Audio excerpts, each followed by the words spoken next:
الحمد لله وكفى وسلام على عباده الذين اصطفى أما بعد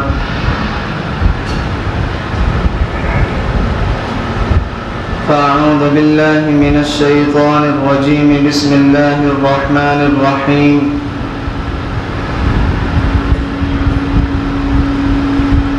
لئن شكرتم لأزيدنكم ولئن كفرتم إن عذابي لشديد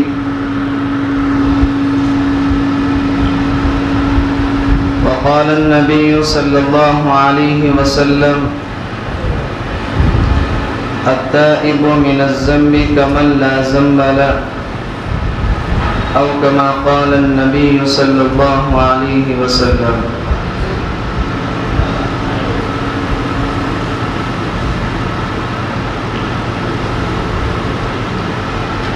محترم بزرگوں اور عزیز ساتھیوں،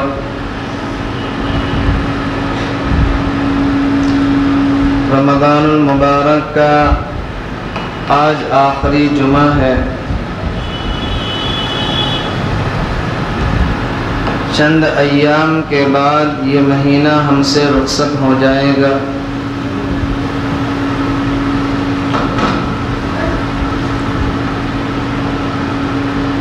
سحری کے انوار و برکات اور افطار کا بابرکت وقت اور تراویح کی بہاریں چند ایام کے بعد ہم سے رخصت ہونے والی ہیں۔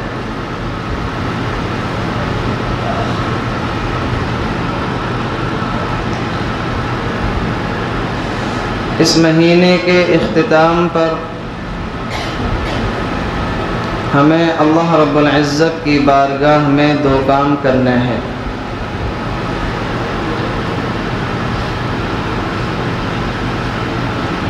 سب سے پہلا کام تو یہ کرنا ہے کہ اللہ رب العزت کی بارگاہ میں اس بات کا شکر ادا کرنا ہے کہ اس نے ہم کو رمضان المبارک جیسا بابرکت اور فضیلت والا مہینہ عطا فرمایا۔ اس لیے کہ ہم میں سے ہی کتنے لوگ ایسے تھے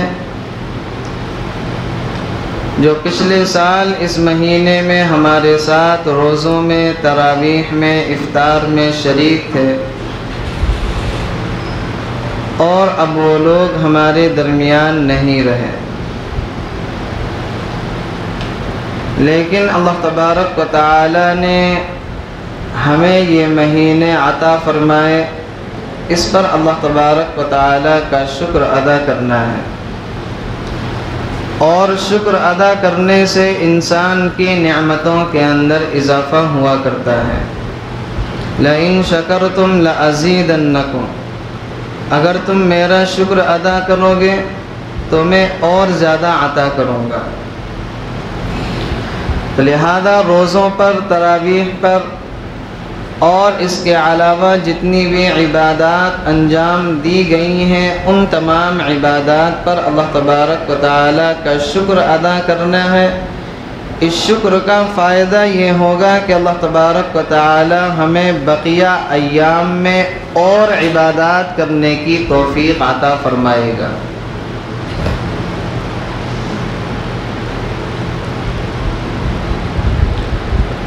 قرآن کریم میں اللہ تبارک و تعالی نے فرمایا لئن شکرتم لأزیدنکم، اگر تم میرا شکر ادا کرو گے تو میں اور زیادہ سے زیادہ عطا کروں گا۔ پیغمبر علیہ السلام بیٹھے ہوئے ہیں، آپ علیہ السلام کے پاس ایک سائل آیا، مانگنے والا۔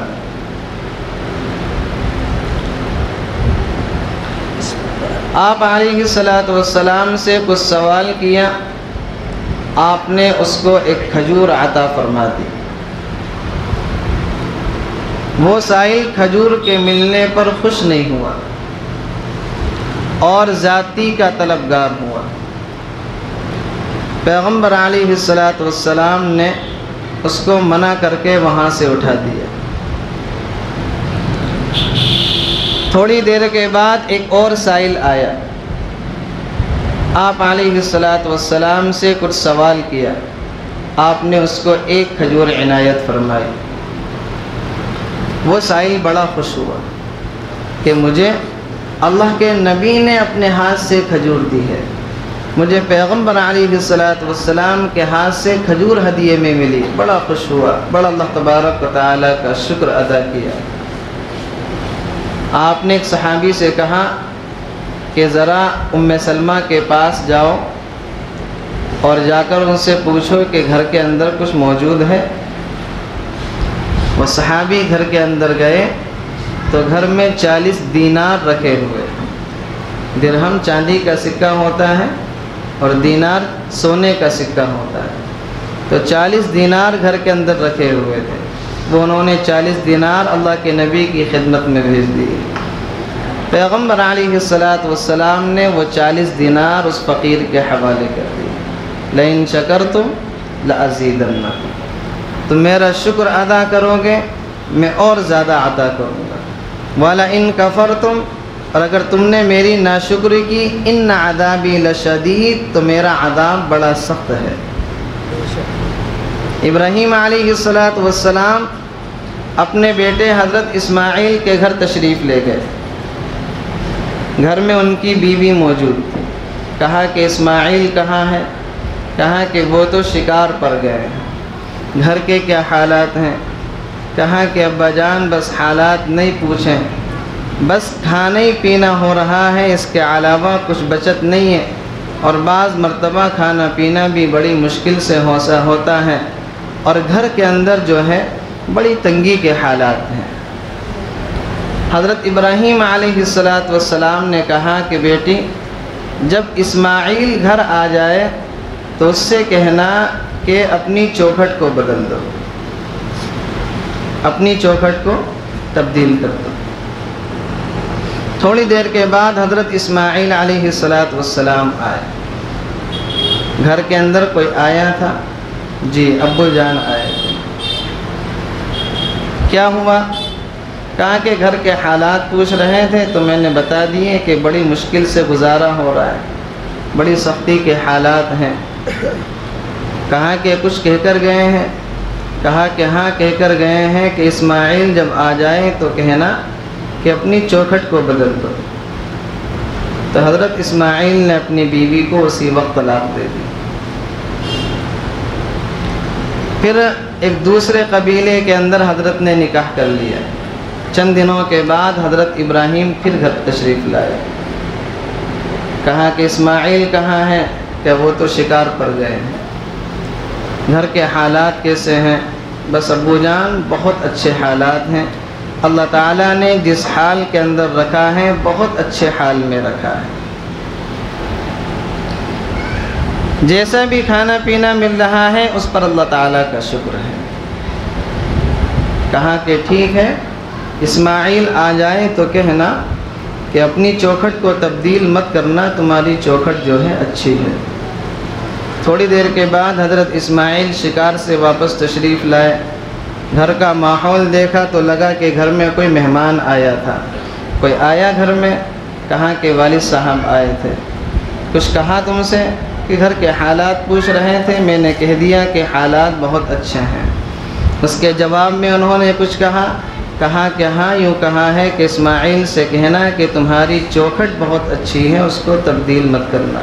کہا کہ مبارک ہو، والد صاحب نے یہ اشارہ دیا ہے کہ اپنی بیوی کو کبھی طلاق مت دینا، اس لیے کہ اس کے اندر شکر کی صفت موجود ہے۔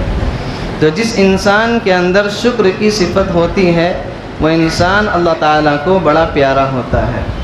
شیخ سعدی رحمۃ اللہ علیہ دمشق کی جامع مسجد سے نماز پڑھ کے نکل رہے تھے، مسجد میں چپل چوری ہو گئے، مسجد سے باہر تشریف لائے، پیدل چلنے لگے بنا چپلوں کے، اور دل میں یہ خیال آنے لگا کہ لوگ کہیں گے کہ اتنے بڑے مولانا ہیں، اتنے بڑے عالم ہیں، پیروں کے اندر چپل نہیں ہے، چلنے کا کوئی طریقہ نہیں ہے۔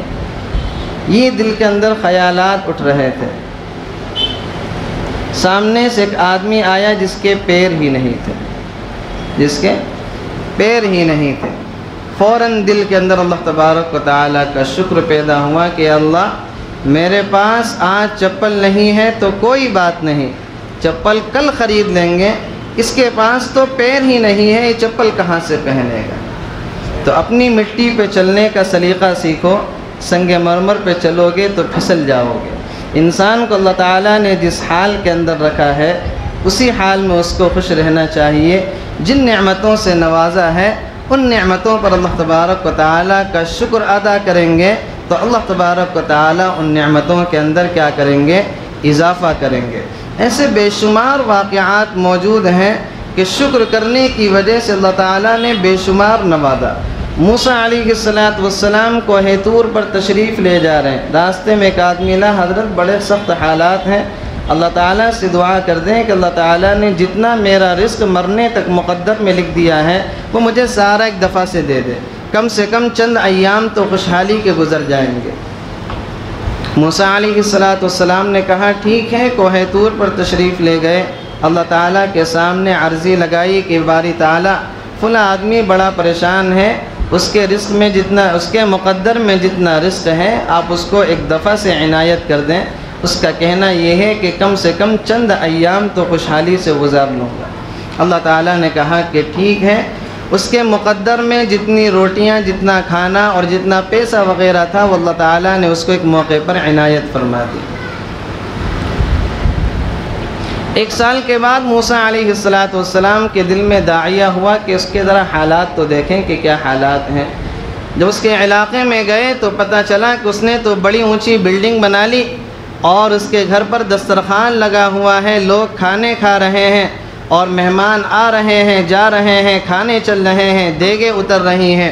تو موسیٰ علیہ السلام کو بڑا تعجب ہوا اور موسیٰ علیہ السلام نے اللہ تعالیٰ سے کہا کہ اللہ اس آدمی کو تو نے بڑا تھوڑا سا رزق دیا تھا، آج تو اس نے بڑا اچھا گھر بنا لیا، گھر پر دسترخوان چل رہے ہیں، مہمانوں کی مجلسیں لگ رہی ہیں، معاملہ کیا ہے سمجھ نہیں آیا۔ اللہ تعالیٰ نے کہا کہ موسیٰ اس کا رزق وہی تھا جو ہم نے اس کو دیا تھا، لیکن اس نے اس کو اپنے اوپر خرچ کرنے کے بجائے ہمارے اوپر خرچ کیا اور ہماری مخلوق پر خرچ کیا اور اس کے ساتھ ساتھ میں ہمارا شکر ادا کیا، اور ہمارا یہ معاملہ ہے کہ جو ہمارا شکر ادا کرتا ہے ہم اس کو زیادہ عطا کرتے ہیں۔ تو اللہ تبارک و تعالیٰ کا ہر بندے کے ساتھ یہی معاملہ ہے کہ جن نعمتوں پر اللہ تعالیٰ کا شکر ادا کرو گے اللہ تعالیٰ کی طرف سے ان نعمتوں میں اضافہ ہوگا۔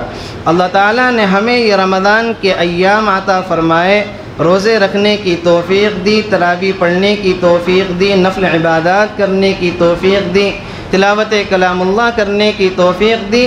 ان تمام عبادات کی توفیق ملنے پر اللہ تعالیٰ کا شکر ادا کریں گے تو اللہ تعالیٰ کی طرف سے اور توفیق ملے گی، اللہ تعالیٰ کی طرف سے اور زیادہ ہمیں عبادات کرنے کی طرف کیا ہے توجہ ملے گی۔ اور اگر ہم نے ان عبادات پر اللہ تعالیٰ کا شکر ادا نہیں کیا تو پھر توفیق ملنا جو ہے بڑا مشکل ہوگا۔ بعض لوگوں کی حالت کیا ہے کہ اس میں غلو کر دیں، ہماری کیا نمازیں ہیں، ہماری نمازیں تو ایسے ہیں جیسے کوا ٹھونگے مارتا ہے، ہمارے کیا روزے ہیں، ہمارے روزے تو بس ایسی ہیں چل رہے ہیں۔ نہیں، جو روزے اللہ تعالیٰ نے آپ کو رکھنے کی توفیق دی اس پر شکر ادا کریں، جو عبادات آپ نے کی ان پر شکر ادا کریں، جو نفل آپ نے پڑھے ان پر شکر ادا کریں، جو نمازیں آپ نے پڑھی ان پر شکر ادا کریں، اللہ تبارک و تعالیٰ کی طرف سے پھر اور توفیق ملے گی۔ تو یہ رمضان کا مہینہ رخصت ہونے والا ہے، اس کے رخصت ہونے پر ہمیں دو کام کرنے ہیں۔ سب سے پہلا کام جو یہ ہمیں مہینہ ملا، جتنے ایام ملے، ان ایام میں ہم نے جتنے روزے رکھے، جتنی تراویح پڑھی، جتنی ہم نے عبادات کی، ان تمام عبادات پر اللہ تعالیٰ کا شکر ادا کرنا ہے، ان تمام عبادات پر اللہ تعالیٰ کا شکر ادا کرنا ہے۔ دوسرا کام یہ کرنا ہے کہ یہ مہینہ رخصت ہونے والا ہے اور اللہ تبارک و تعالیٰ یہ فرماتا ہے کہ جس کو رمضان کا مہینہ مل جائے اور رمضان کے مہینے کے اندر بھی اگر اس کی مغفرت نہ ہو تو وہ آدمی ہلاک و برباد ہے، وہ آدمی نقصان والا ہے، وہ آدمی خسارے والا ہے۔ تو اس مہینے کے اختتام پر ہمیں اللہ تعالیٰ کے سامنے توبہ کرنی ہے، اللہ تعالیٰ کے سامنے معافی مانگنی ہے کہ اللہ اس مہینے کی ہم نے جتنی ناقدری کی ہے اس ناقدری کو معاف فرمائے، اس مہینے کے اندر بھی ہم نے جتنی غلطیاں کی ہیں، کوتاہیاں کی ہیں، گناہ کی ہیں، نافرمانیاں کی، ان تمام غلطیوں کو، کوتاہیوں کو، گناہوں کو معاف فرما۔ اگر ہم توبہ کریں گے، معافی مانگیں گے، اللہ تبارک و تعالی توبہ کرنے والوں کو پسند کرتا ہے۔ ان اللہ هو التواب الرحیم۔ اور حدیث شریف کے اندر آتا ہے کہ ہر آدمی گنہگار ہے، ہر آدمی کیا ہے؟ کوئی آدمی ایسا نہیں جو گناہ سے بچا ہوا۔ انبیاء ہوتے ہیں جو بالکل اس چیز سے معصوم ہوتے ہیں۔ انبیاء کے علاوہ کوئی آدمی دنیا کے اندر ایسا نہیں ہے جو کہہ سکے کہ میں نے کوئی گناہ نہیں کیا۔ تو ہر آدمی گنہگار ہے، ہر آدمی گناہ کرنے والا ہے۔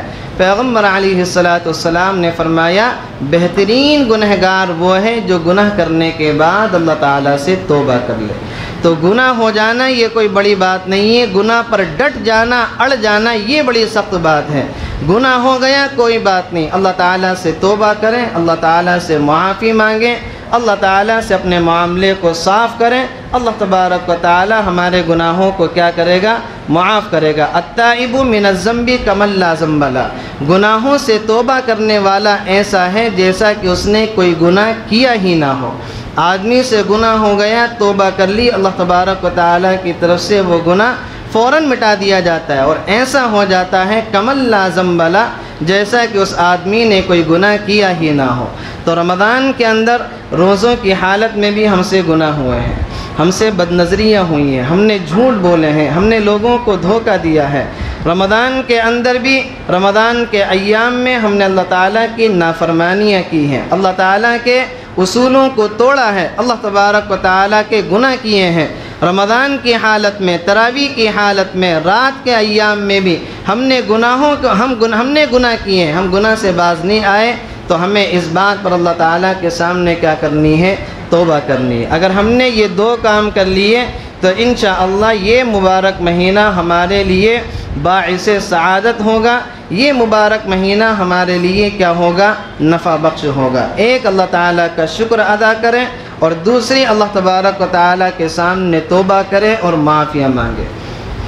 اور آخری بات یہ ہے کہ جس طریقے سے ہم نے رمضان کے اندر نمازوں کی پابندیاں کی ہیں، نفلی عبادات کی پابندی کی ہے، پابندی سے ہم نے قرآن پڑھا، گناہوں سے ہر ممکن بچنے کی کوشش کی ہے، بقیہ ایام میں بھی ہمیں یہ کام کرنا ہے، بقیہ ایام میں بھی ہمیں یہ کام کرنا ہے کہ ایسا نہیں کہ رمضان گزر گیا اور رمضان گزرنے کے بعد جو ہے اب نمازیں بھی بالکل ختم ہو گئیں، اب تلاوت کلام اللہ بھی ختم ہو گئی، نفلی عبادات بھی ختم ہو گئیں، تہجد و اشراق بھی ختم ہو گئی۔ یہ معاملہ نہیں کرنا ہے۔ وہ جو پیپسی جو ہوتی ہے اس کے اندر گیس بھری ہو، جیسی اس کو ڈھکن کو کھولو تو اندر سے 2-3 بوندیں کیا ہے ایک دم سے نکل پڑتی ہیں۔ ہمارا معاملہ بالکل وہی ہے، جیسی رمضان آیا مسجدیں بھر جاتی ہیں، فجر کی نماز بھی، ظہر کی نماز بھی، عصر کی نماز بھی، تلاوت کلام اللہ بھی لوگ خوب کرتے ہیں، اور جیسی رمضان گیا بس یہ سوچتے ہیں کہ اللہ تعالیٰ کا دیا ہوا رزق ہم رمضان میں استعمال کرتے ہیں،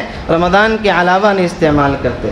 جس طریقے سے رمضان میں پابندی کے ساتھ ہم عبادات کرتے ہیں، رمضان کے علاوہ بقیہ مہینوں میں بھی اسی طریقے سے پابندی کے ساتھ کیا کریں گے؟ عبادت کریں گے، پابندی کے ساتھ نماز پڑھیں گے، پابندی کے ساتھ تلاوت کلام اللہ کریں گے سبھی انشاءاللہ۔ اللہ تبارک و تعالی ہم سب کو زیادہ سے زیادہ رمضان کے مہینے میں بھی اور رمضان کے بقیہ مہینوں میں بھی عبادات کرنے کی توفیق عطا فرمائے، اور جتنی عبادات ہم سے اس مہینے کے اندر ہوئی ہیں ان تمام عبادات کو اللہ تبارک و تعالی